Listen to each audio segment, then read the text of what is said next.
नमस्कार मित्रों, doctor Jitendra yoga channel पे आप सबका स्वागत है और मैं हूं डॉक्टर जितेंद्र।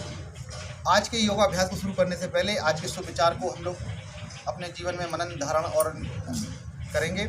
आज का शुभ विचार है कि महर्षि चरक अपने आयुर्वेद ग्रंथ चरक संहिता में कहते हैं कि हितभुक, ऋतुभुक और मितभुक, अर्थात हमें हितकारी खाना है और मिताहार संतुलित भोजन करना है और ऋतु के अनुसार हमें भोजन करना है।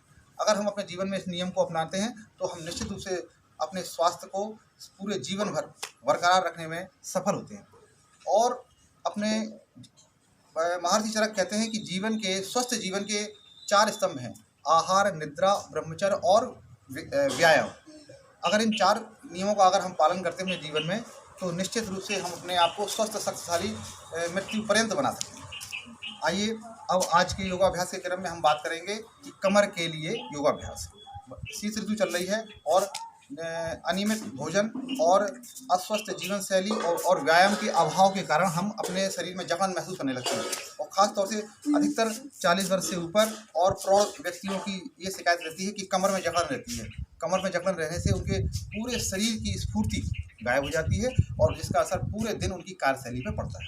आइए योगाभ्यास के क्रम में 3 योगासन मैं आज आपको बताऊंगा जिसके द्वारा हम अपनी कमर की जकड़न को सही कर सकते हैं और कमर को पर्याप्त लचीलापन दे सकते हैं और दिन भर हम स्फूर्तिवान रहकर अपने जीविकोपार्जन में पूर्ण निष्ठा और पूर्ण लगन के साथ कार्य कर सकते हैं। पहला अभ्यास हम लोग करेंगे। पहला अभ्यास है भुजंगासन। भुजंगासन कमर के लिए बहुत ही लाभकारी।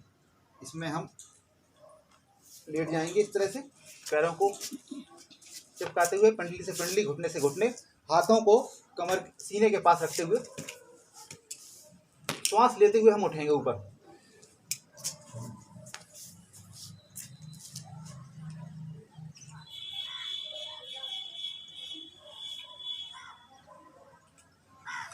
श्वास छोड़ते हुए हम वापस आएंगे। ये एक अभ्यास हुआ, इसको हम 2 से 3 बार कर सकते हैं। ऊपर जाने में श्वास लेना है और नीचे आने में श्वास छोड़ना है। भुजंगासन का दूसरा अभ्यास, हाथ पे हाथ रखा, हथेली पे हथेली, ठोड़ी के पास रखा, श्वास लेते हुए ऊपर उठेंगे, हाथों को पूरा सीधा करेंगे,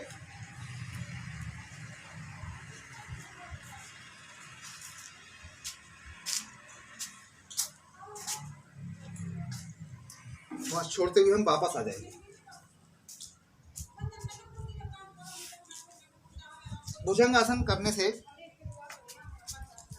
हमारे शरीर के रीढ़ की हड्डी के स्नायुओं को पर्याप्त व्यायाम मिलता है। इसके बाद दूसरा आसन है सेतुबंध आसन।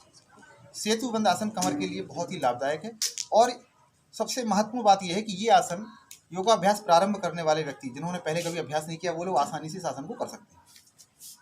सेतुबंध आसन में हम पीठ की ओर लेट जाएंगे, पैरों को मोड़ लेंगे, नितंबों से लगा लेंगे और हाथों से पैरों की पिंडलियों को पकड़ेंगे, ऐसे जो पकड़ लेंगे। ये सभी योगाभ्यास कर सकते हैं आसानी से।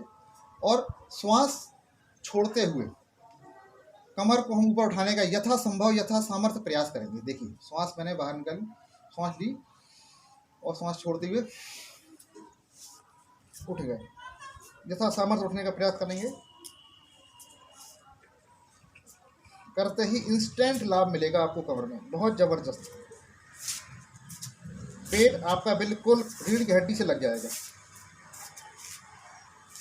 25 से 30 सेकंड रुकने का प्रयास करना है और श्वास छोड़ते हुए आराम से हमें नीचे आना है, धीरे से।